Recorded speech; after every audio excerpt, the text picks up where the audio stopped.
Good morning, all of you. I welcome you all on the MCIT digital platform.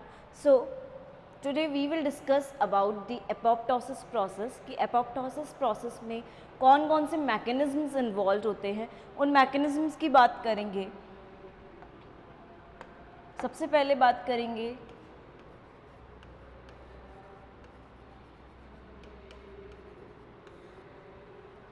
Extrinsic mechanism की.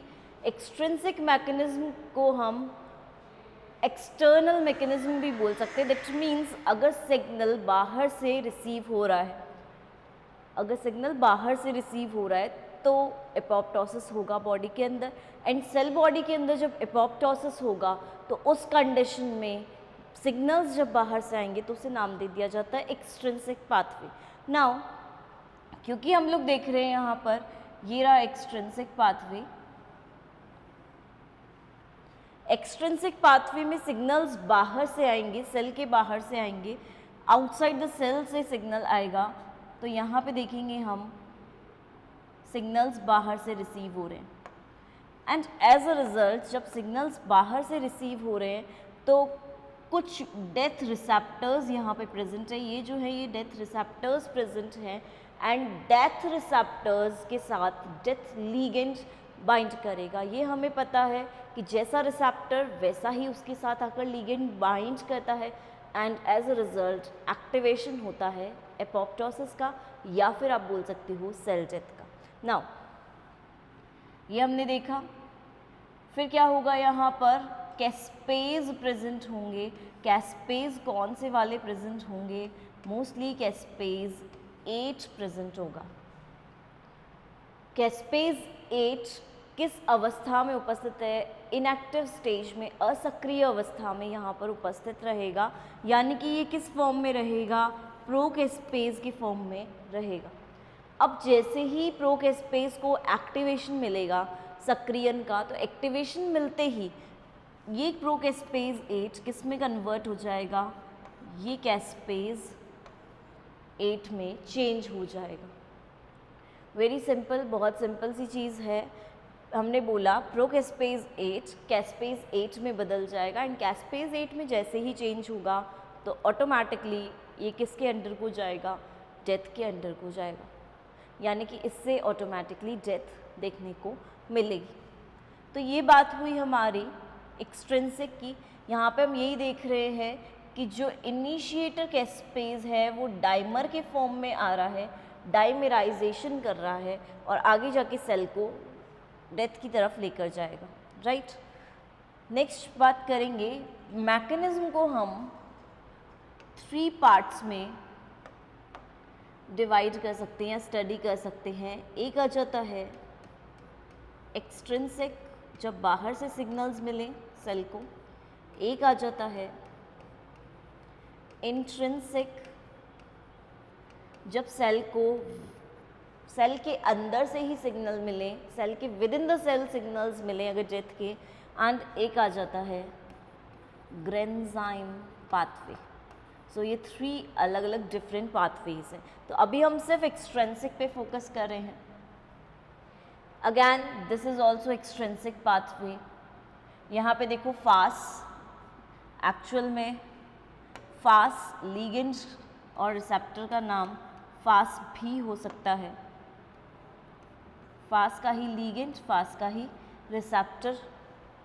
ठीक है, ये देखिए फास ये रिसेप्टर है जो रिसीव कर रहा है, ये लीगेंड्स हैं, केमिकल्स हैं जो इससे आकर बाइंड करेंगे. और देखो स्ट्रक्चर को देखोगे अगर आप ध्यान से ऑब्जर्व करेंगे अगर आप, तो ये भी देखना कि इसकी जो शेप है जॉइनिंग की, बाइंडिंग की, वो शेप एग्जैक्टली लीगेंड जैसी है. जैसा लीगेंड वैसा ही रिसेप्टर है ताकि इजीली उनमें बाइंडिंग हो सके. तो same ligand same receptor bind करते हैं. आगे जाएगा प्रोसेस, जैसे ही बाइंड करेंगे इनिशिएट हुआ प्रोसेस. प्रोकैस्पेज 8 था, अब वो किस में चेंज हो गया? कैस्पेज 8 में चेंज हो गया. ठीक है, कैस्पेज 8 में चेंज होके ये क्या करवा देगा? एपोप्टोसिस करवा देगा. तो इस तरह से यहाँ पर चेंजेस देखने को मिलेंगे. नाउ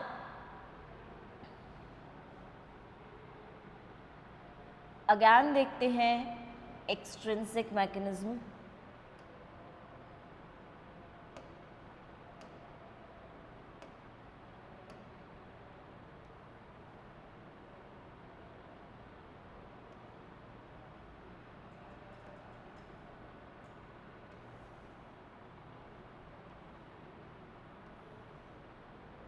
ठीक है। एक्सट्रिंसिक मैकेनिज्म को हम ऑब्जर्व कर रहे हैं, यहाँ पर भी देख रहे हैं हम एक्सट्रिंसिक मैकेनिज्म या एक्सट्रिंसिक पाथवे। डेथ लिगेंड है, डेथ रिसेप्टर है, बाइंड करें, डिस्क फॉर्मेशन हुआ, कैस्पेज 8 एक्टिवेट हुआ और कैस्पेज 8 से सेल जो है वो क्या हो जाएगा, डिसअसेंबली हो जाएगी। मींस जो असेंबलिंग है सेल की, cytoplasm, cell organelles, nucleus, cell membrane, ये सारी जो असेंबली है ये डिसअसेंबली हो जाएगी। मींस सेपरेट हो जाएंगे धीरे धीरे और एपोप्टोटिक बॉडीज़ को फॉर्म कर लेंगे। तो ये एक्सट्रिंसिक पाथवे शो हो रहा है। नाउ अब बात करेंगे हम सेकंड पाथवे की, जिसे हम बोलते हैं इंट्रिंसिक पाथवे। इंट्रिंसिक पाथवे की अगर आप बात करते हो तो क्योंकि हमें पता है इंट्रिंसिक पाथवे, पहली बात तो एक्सट्रिंसिक पाथवे का हमारे क्लियर है कि बाहर से सिग्नल्स मिल रहे हैं, तो सिग्नल्स बाहर से मिलेंगे। ये फास्ट लीगेंड है, ये फास्ट का रिसेप्टर है, ये सेल है जिसको किल करना है, यहाँ पे प्रोकैस्पेज 8 प्रेजेंट है। तो सिग्नल्स बाहर से मिले, प्रोकैस्पेज 8 कैस्पेज 8 में एक्टिव हो गया, सक्रिय हो गया। नाउ एक क्वेश्चन ये भी अराइज होता है कि जब ये फास्ट एल है, लीगेंड है जो इसका, वो किस पे उपस्थित है, तो वो लिम्फोसाइट्स पे, जो किलर लिम्फोसाइट्स होते हैं उन पर रहेगा। नाउ नेक्स्ट आता है इंट्रिंसिक पाथवे।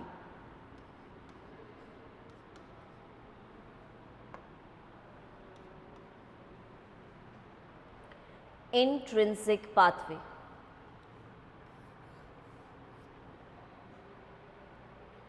नाम ही पता चल रहा है इंट्रिंसिक पाथवे है।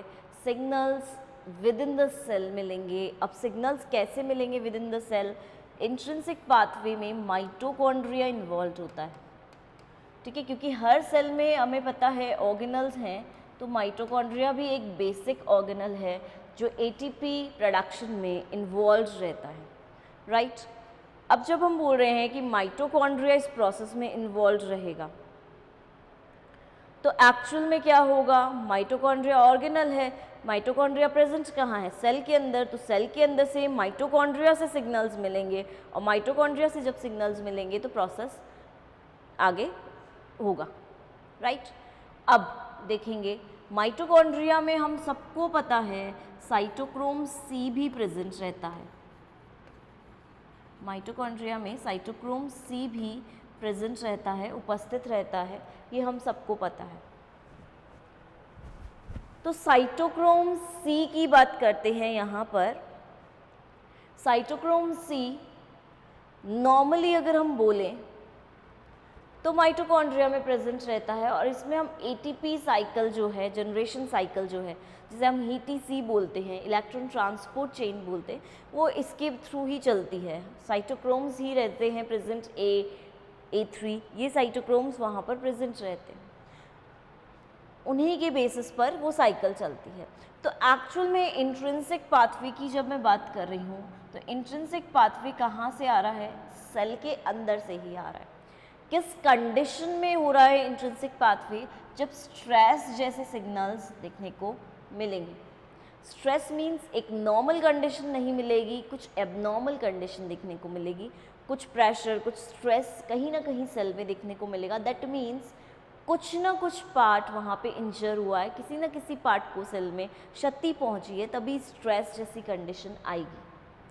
अब स्ट्रेस सिग्नल की अगर बात करूँ मैं, तो स्ट्रेस सिग्नल हमारा वाला स्ट्रेस नहीं है। स्ट्रेस सिग्नल एक्चुअल में सेल का स्ट्रेस है, मीन्स सेल नॉर्मल कंडीशन में नहीं है, सेल में कुछ चेंज हुआ है, that is stress. Now stress signal में क्या हो सकता है? रेडिएशन आ सकता है, रेडिएशन के साथ साथ हाइपोक्सिया कंडीशन, ऑक्सीजन की कमी हो सकती है, ER मेटाबॉलिक स्ट्रेस भी हो सकता है, कुछ भी चेंज हो सकता है सिस्टम्स में। एंड नाउ जब सिस्टम्स में चेंज होगा तो हम यहाँ देख रहे हैं कि कुछ प्रोटीन्स एक्टिवेट होंगे और साइटोक्रोम सी जो है, क्योंकि सिस्टम में चेंज हुआ है, माइटोकॉन्ड्रिया में चेंज आया है अगर, तो माइटोकॉन्ड्रिया से साइटोक्रोम सी क्या हो जाएगा? रिलीज़ हो जाएगा बाहर।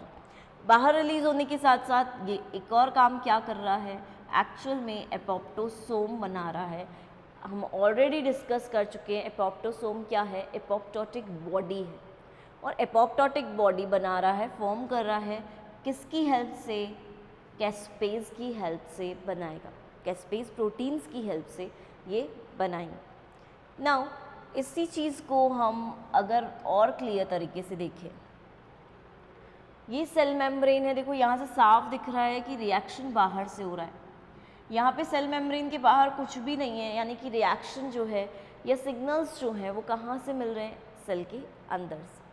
ना इंट्रिंसिक माइटोकॉन्ड्रियल पाथवे भी बोलते हैं, क्योंकि माइटोकॉन्ड्रिया की हेल्प से ये पाथवे होता है। नाउ आप देख रहे हो माइटोकॉन्ड्रिया या जो भी ऑर्गेनल है उस पर क्या पड़ा है? स्ट्रेस पड़ा है। नॉर्मल कंडीशन में नहीं है, स्ट्रेस की कंडीशन आ रही है। माइटोकॉन्ड्रिया पे अगर स्ट्रेस पड़ा है या माइटोकॉन्ड्रिया पे स्ट्रेस पड़ा है तो उस पर इंजरी भी होगी, यानी कि इंजर्ड माइटोकॉन्ड्रिया भी आप लिख सकते हो। इस कंडीशन को यहाँ पे लिख सकते हैं हम, injured mitochondria.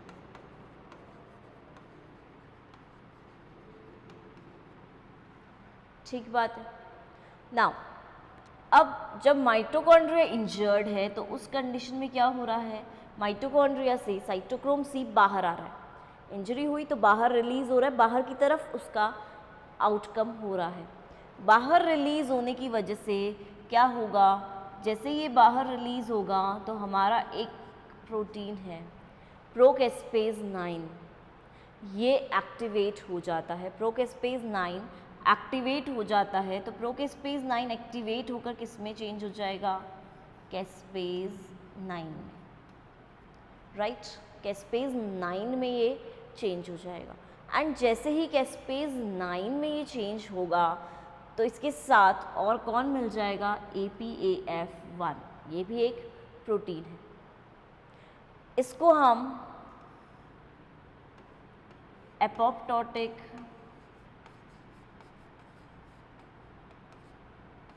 Protein activating factor भी बोल सकते हैं। एपोप्टोटिक प्रोटीन एक्टिवेटिंग फैक्टर होता है। तो जब हम बात करते हैं यहाँ पर तो प्रोकेस्पेज 9 बना, प्रोकेस्पेज 9 APAF साइटोक्रोम C प्लस इसी के साथ ATP, क्योंकि हमने पहले ही बोला ये प्रोसेस कैसा है? एनर्जी डिपेंडेंट प्रोसेस है, ATP पर निर्भर करेगा। तो एनर्जी डिपेंडेंट प्रोसेस की वजह से हम क्या देख रहे हैं यहाँ पर? ये तीनों बॉडीज़ ATP के साथ मिलकर क्या बना रही हैं? एपोप्टोसोम का फॉर्मेशन कर रही है, यानी कि एक एपोप्टोटिक बॉडी को बना रही है। एपोप्टोटिक बॉडी जैसे ही बनेगी तो उस कंडीशन में क्या होगा? अब कौन एक्टिवेट हो जाएगा? सॉरी, इस कंडीशन में अब कौन एक्टिवेट हो जाएगा? कैस्पेज 9 एक्टिवेट हो जाएगा। प्रोकेस्पेज 9 एक्टिवेट होते ही अब क्या होगा? प्रोकेस्पेज 3 पर ये पहुंचेगा। भाई हो गया ना, ये सारा प्रोकेस्पेज 9 एक्टिवेट हो रहा है। अब ये कहाँ पहुंच रहा है? प्रोकेस्पेज 3 पर। प्रोकेस्पेज 3 पर पहुंचकर ये एक्टिवेट कर रहा है इसको भी, और अब क्या होगा? कैस्पेज 3 एक्टिवेट हो जाएगा। कैस्पेज 3 एक्टिवेट होते ही अब क्या होगा? एपोप्टोसिस हो गया, सेल का लाइसिस होने लग जाएगा, सेल ब्रेकडाउन होगा स्मॉल एपोप्टोटिक बॉडीज़ में, और एज अ रिज़ल्ट उन्हें मैक्रोफेज या नेबरिंग सेल्स इंगल्फ कर जाएंगे, खा जाएंगे, गायब कर जाएंगे, राइट। तो सीधी सी बात, एक्चुअल में हम बोल सकते हैं ये प्रोसेस कैसा है? सिग्नलिंग प्रोसेस है। एक के बाद एक सेल्स को सिग्नल मिल रहा है, इसको सिग्नल मिला, इसको सिग्नल मिला, कंटिन्यूटी में प्रोसेस चल रहा है, तो सिग्नलिंग प्रोसेस भी हम इसे नाम देते, ठीक है। तो प्रोटीन्स को सिग्नल मिल रहा है, एक के बाद एक सिग्नल्स मिल रहे हैं। नाउ नेक्स्ट बात करते हैं, इसी प्रोसेस को हम और बेटर तरीके से देखेंगे। इंट्रिंसिक पाथवे की बात कर रहे हैं, ठीक है। डीएनए डैमेज हुआ या सेल को स्ट्रेस पहुंचा तो माइटोकॉन्ड्रिया में चेंजेस हुए, ठीक है। माइटोकॉन्ड्रिया में चेंजेस की वजह से क्या हो रहा है? एपोप्टोसोम बन रहा है। अभी हमने देख लिया किसकी वजह से बन रहा है, साइटोक्रोम सी आता है। APAF1 आता है और कैस्पेज 9 का एक्टिवेशन होता है। तो कैस्पेज 9 एक्टिवेट हुआ, कैस्पेज 9 के बाद कैस्पेज 3 एक्टिवेट और सेल की डिसअसेंबली हो गई। ठीक है, एपोप्टोसिस का प्रोसेस हो गया। तो ये इंट्रिंसिक पाथवे है। नाउ देखेंगे, ठीक है, आई होप ये क्लियर होगा आप लोगों को। ये देखेंगे, अब लास्ट पाथवे क्या आएगा, ग्रेन्जाइम पाथवे। ग्रेन्जाइम बोल रहे हैं तो एक्चुअल में एंजाइम्स के फॉर्म में कुछ साइटोप्लाज्म में ग्रेन्यूल्स के फॉर्म में प्रेजेंट होते हैं कुछ सब्सटेंसेस। उनकी हेल्प से जब एक्चुअल में एपोप्टोसिस होता है तो उसे हम बोल देंगे ग्रेन्जाइम पाथवे। अब एक्चुअल में कई बार क्या होता है, इसको परफोरिन पाथवे भी नाम दिया जाता है। देखते हैं, चलो, इससे हमारा कोई लेना देना नहीं है, ये एक्सट्रिंसिक था, ये इंट्रिंसिक था। नेक्स्ट देखते हैं, ये रहा हमारा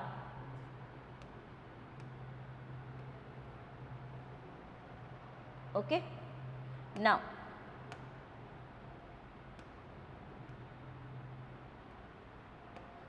देखेंगे, परफोरिन या फिर ग्रेन्जाइम पाथवे। ये यहाँ पर साइटोटॉक्सिक लिम्फोसाइट्स या नेचुरल किलर सेल्स के बारे में बताया गया है। नाउ ये सेल मेम्ब्रेन है और सेल मेम्ब्रेन के बीच में ही क्या प्रेजेंट है, परफोरिन प्रेजेंट है। परफोरिन के साथ साथ अगर हम बात करेंगे तो ये दो टाइप के ग्रेन्जाइम्स हैं, ग्रेन्जाइम ए एंड ग्रेन्जाइम बी। ठीक है, ग्रेन्जाइम दो टाइप के हैं, ए और ग्रेन्जाइम बी।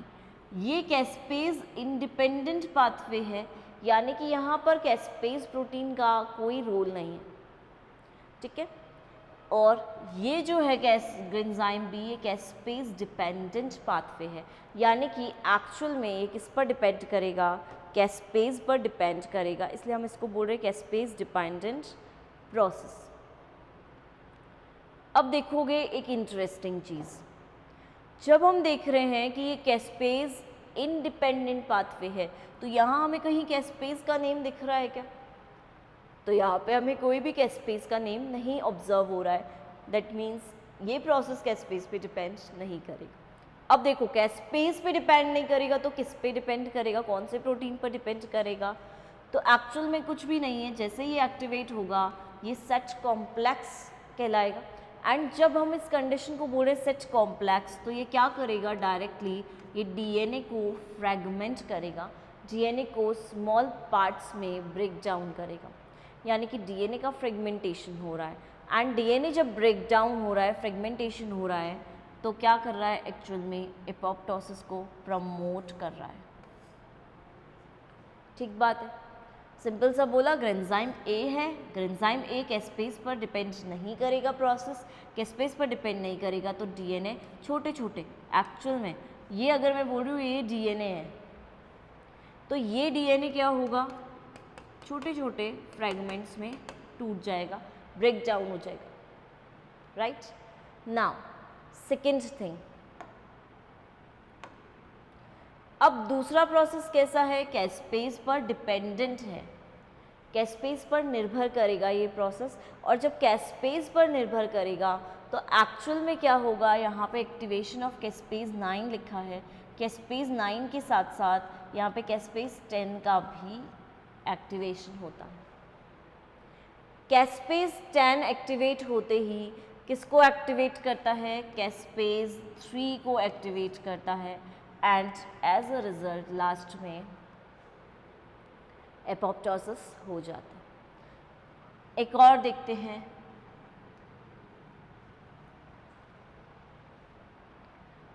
ये रहा परफोरिन या ग्रेन्जाइम पाथवे। साइटोटॉक्सिक टी सेल्स है, परफोरिन्स प्रेजेंट हैं। ग्रेन्जाइम्स दो टाइप के हैं, ग्रेन्जाइम ए एंड ग्रेन्जाइम बी। अभी अभी बोला कि ग्रेन्जाइम ए जो है वो केवल डीएनए का क्लीवेज करेगा, कैस्पेज का कोई मतलब नहीं है, कोई लेना देना नहीं है इससे। लेकिन जो ग्रेन्जाइम बी है वो कैस्पेज 3 को एक्टिवेट करेगा, बट कैस्पेज 3 को बीच में एक और स्टेप के थ्रू एक्टिवेट करेगा। कैस्पेज 10 और कैस्पेज 9 का भी इसमें रोल होता है। तो ये जब एक्टिवेट होंगे तभी कैस्पेज 3 एक्टिवेट होगा। तो एक चीज़ और देखने को मिल रही है कि ये जो कैस्पेज है ये भी कैस्पेज डिपेंडेंट एक्टिवेशन है। एक बार ये कैस्पेज एक्टिवेट हो गया तब भी ये एक्टिवेट हो रहा है, यानी कि ये एक्टिवेशन भी किसकी हेल्प से हो रहा है, एक्चुअल में कैस्पेज की हेल्प से ही ये एक्टिवेशन हो रहा है। कैस्पेज ही कर रहा है इस एक्टिवेशन को। तो हम बोल सकते हैं this type of activation is also not direct and it is dependent on the caspase. तो caspase dependent activation of caspase, ठीक है। कैस्पेज डिपेंडेंट एक्टिवेशन है और किसका है, कैस्पेज का ही है। तो इस तरह से हम बात करेंगे। एंड जैसे ही कैस्पेज 3 का एक्टिवेशन होगा वापस से एपोप्टोसिस प्रोसेस कंटिन्यू करेगा। तो हमने 3 मैकेनिज्म या 3 पाथवे पढ़े, एक एक्सट्रिंसिक, एक इंट्रिंसिक, एक ग्रेंजाइम पाथवे। सिग्नल्स बाहर से मिल रहे हैं बट एज अ रिजल्ट ग्रेंजाइम्स अंदर प्रेजेंट हैं, वो एक्टिवेट हो जाएंगे, एक्टिवेट होकर अपना काम करेंगे, ठीक है। एक चीज़ और जो इम्पोर्टेंट है वो ये कि आपको सबको पता है एपोप्टोटिक बॉडी बन गई। तो एपोप्टोटिक बॉडी के अंदर कंटेंट सेल के डिवाइड हो गए। सपोज मैंने बोला बहुत सारी बॉडीज़ बन रही है, तो यहाँ पे सेल्स के कंटेंट्स डिवाइड हो रहे हैं अलग अलग बॉडीज़ में। एंड इन्हीं कंटेंट्स पर फिर कौन फीड करेगा, हमारा मैक्रोफेज फीड कर सकता है। यानी कि मैक्रोफेज इसको डायरेक्टली इंगल्फ कर सकता है एंड ईट कर सकता है, राइट। तो ये पूरा प्रोसेस आई होप आप लोगों को क्लियर होगा।